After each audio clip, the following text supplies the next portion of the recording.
नीरू का बेटा फौज में बड़ी पोस्ट पर था। वो हमेशा तैनाती में बाहर रहता। घर में अकेली नीरू बोरियत महसूस करती थी। नीरू की सहेलियों ने उसे सलाह दी कि वो अपने बेटे की शादी करवा दे। बहू के आ जाने से सब ठीक हो जाएगा।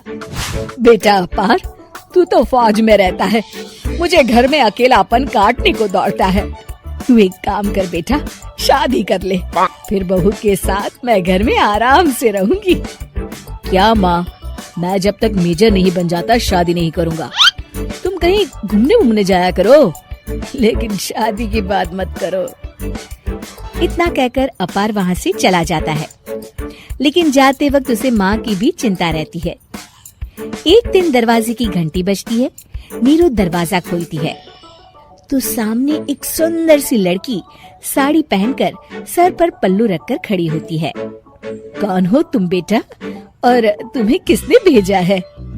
मेरा नाम कंचन है और मैं आपके बेटे अपार की बीवी और आपकी बहू हूँ। तभी घर का फोन बजता है। नीरू फोन उठाती है तो अपार का फोन होता है। माँ, कंचन आ गई। वो आपकी बहू है माँ, और मैंने उससे शादी कर ली है। आप अकेली रहती है तो मैंने आपके लिए शादी कर ली माँ। अच्छा बेटा, बहू तो आ गई, बहुत सुंदर है। अब ना मैं आराम से घर में खुश रहूंगी। इतना कहकर नीरू जैसे ही कंचन की तरफ देखती है, वो उसके पैर छूती है। नीरू कंचन को आशीर्वाद देकर गले लगा लेती है। अगली सुबह नीरू सोकर उठती है तो अरे, सारा घर कितना चमक रहा है। इतनी सुबह घर का सारा काम किसने किया? तभी कंचन हाथ में स्वादिष्ट नाश्ता और चाय लेकर आती है और टिपॉय पर रखकर कंचन के पैर छूती है। बहू को देखकर नीरू काफी खुश हो जाती है। वो कंचन से कहती है, कंचन बेटा, आज मेरे घर में किटी पार्टी है। तुम मेरी सहेलियों के लिए कुछ अच्छा बना लेना। माँ, मुझे अच्छा बनाना नहीं आता, आप बता दीजिए, मैं बना दूंगी। अरे मैं भी तो नहीं जानती। ऐसा कर, शाम को इटालियन खाना, सी फूड और चाइनीज खाना बना लेना, ठीक है? कंचन नीरू की बात सुनकर खुश हो जाती है।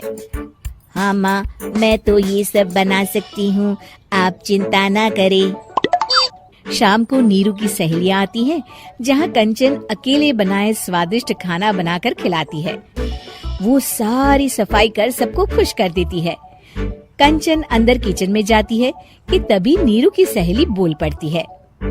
अरे नीरू, तेरी बहू तो बड़ी परफेक्ट है, तेरी हर बात मानती है और सारा काम भी अकेले करती है, तुझे शिकायत का मौका भी नहीं देती। लेकिन क्या फायदा, बेचारी नीरू का जीवन तो बहू के आने के बाद भी बोरिंग का बोरिंग ही रहा। क्यों, ऐसा क्यों बोल रही है? अब तो मेरे साथ मेरी बहू भी रहती है।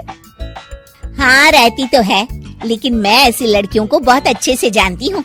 ये सारे काम इसलिए करती है कि तुझे लड़ाई करने का कोई मौका ना मिले और तू फ्रस्ट्रेट हो जाए, समझी? नीरू भोली सूरत बनाकर कहती है, नहीं, मैं नहीं समझी। अरे, घर में सास बहू की लड़ाई ना हो तो घर भी भला घर लगता है क्या? मेरे घर में ही ले ले। सुबह से बहू के साथ लड़ाई में इतनी चहल पहल रहती है कि मन हमारा भी लगा रहता है और पड़ोसियों का भी। नीरू मन में सोचती है, बात तो सही है। अगर ये मेरी शिकायत के बिना ही हर काम कर देगी तो मैं क्या करूँगी? रात को नीरू सोने के लिए कमरे में जाती है, जहाँ कंचन उसके पैर दबाने लगती है। नीरू को अच्छा तो लगता है, लेकिन वो किसी भी तरह से उससे लड़ाई करना चाहती है। बहू, दर्द पैर में नहीं सर पर है और तू मेरे पैर दबा रही है। मैं सर दबा देती हूँ माँ जी। ये कहकर वो उसका सर दबाने लगती है। तू एक काम कर, मेरे लिए बादाम वाला दूध ले आ, जा। कंचन जाकर सास के लिए दूध ले आती है। अब नीरू उसे जो कहती कंचन झट से कर देती। बहू, जरा छत से जाले निकाल दे। जी माँ जी। कंचन 5 मिनट में ही पूरे घर के जाले साफ कर देती है। नीरू तो देखती की दिखती ही रह जाती है। कमाल है, ये तो हर काम कर रही है। तरस गई मैं तो इससे लड़ाई करने को। इतना कह के नीरू चली जाती है। नीरू को एक दिन कंचन पर इतना गुस्सा आता है कि वो सोच लेती है आज तो उससे लड़कर ही रहेगी। मौका देखकर नीरू कंचन को पैर से लंगड़ी देकर गिरा देती है, जिसके बाद जो होता है नीरू को विश्वास ही नहीं होता।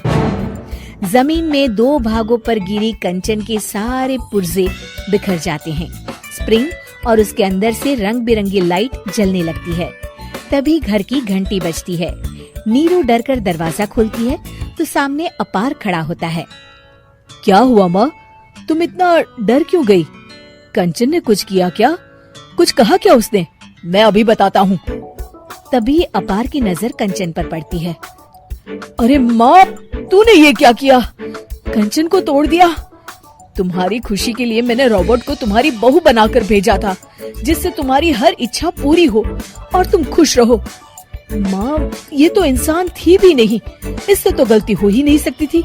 फिर आपने इसे क्यों तोड़ा? क्या गलती थी इसकी माँ?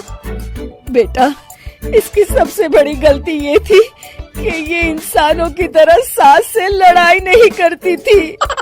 अपार माँ की बात सुनकर हैरान रह जाता है।